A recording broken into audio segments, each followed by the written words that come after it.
Since 1992, the United States and our allies have stood together for a denuclearized Korean peninsula. We hope to achieve this objective through peaceful means, but all options are on the table. Just in the past 2 weeks, the world witnessed the strength and resolve of our new president in actions taken in Syria and Afghanistan. North Korea would do well not to test his resolve or the strength of the armed forces of the United States in this region. We're prepared for anything. We are so prepared like you wouldn't believe. You would be shocked to see how totally prepared we are. As our Secretary of Defense made clear here in South Korea not long ago, we will defeat any attack and we will meet any use of conventional or nuclear weapons with an overwhelming and effective response. Over the past 18 months, North Korea has conducted 2 unlawful nuclear tests and an unprecedented number of ballistic missile tests, even conducting a failed missile launch as I traveled here for this visit. The era of strategic patience is over.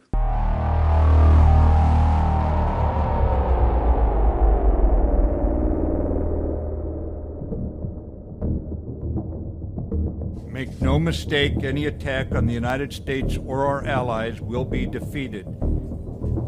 예, 분명히 말씀드리겠습니다. 미국이나 우리 동맹국에 대한 그 어떤 공격도 격퇴될 것입니다. Any use of nuclear weapons by the North will be met with a massive military response, effective and overwhelming. North Korea has accelerated the threat that it poses to its neighbors in the world through its illegal and unnecessary missile and nuclear weapons programs. 북한은 불필요한 미사일과 핵실험을 통해서 전 세계 국가들에게 가하는 그 위협을 점점 더 그 속도를 가속화시키고 있는 상황입니다. It engages in outlaw behavior, threatening behavior condemned by unanimous UN Security Council resolutions.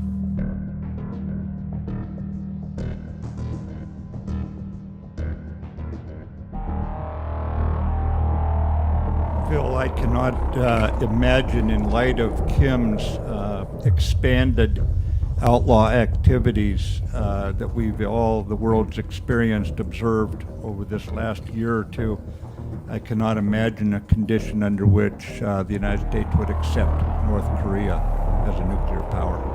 We must recognize the reality that this is a regime, a Kim regime, north of the DMZ, that threatens peace and stability, and certainly directly against the people of the ROK.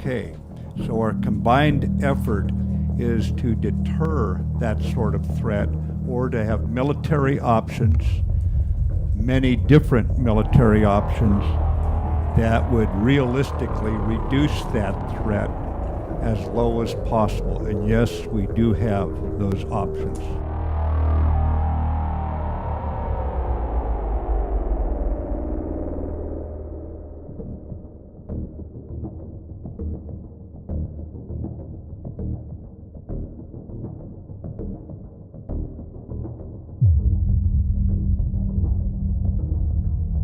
And Vice President Pence made a pointed visit to Minot Air Force Base in North Dakota, home to nuclear bombers and missiles.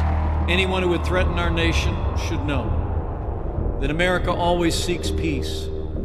But if we are forced to defend ourselves or our allies, we will do so with military power that is effective and overwhelming.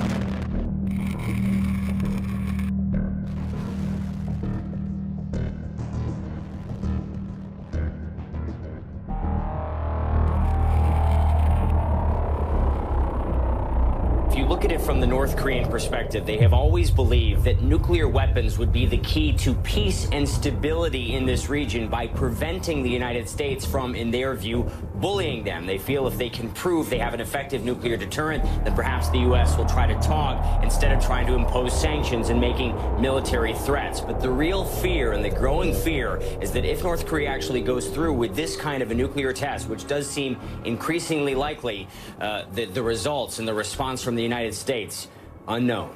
North Korean capital, life on the surface seems normal. Beneath the surface, it's anything but. Overseas North Korean workers are being sent home in droves, their jobs eliminated by UN sanctions. The U.S. calls it punishment for an illegal, dangerous nuclear program. North Korea calls it evil, an economic blockade. On my 16th trip to Pyongyang, I still see signs of growth, plenty of traffic, construction, a steady flow of electricity, keeping the growing skyline bright. But the prospects of a peaceful resolution to the nuclear standoff with the U.S. seem to be growing darker by the day. At North Korea's Ministry of Foreign Affairs, thank you so much. We asked to meet with a senior diplomat.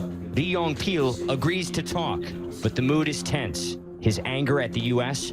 palpable. Donald Trump said he would totally destroy North Korea, a sovereign state.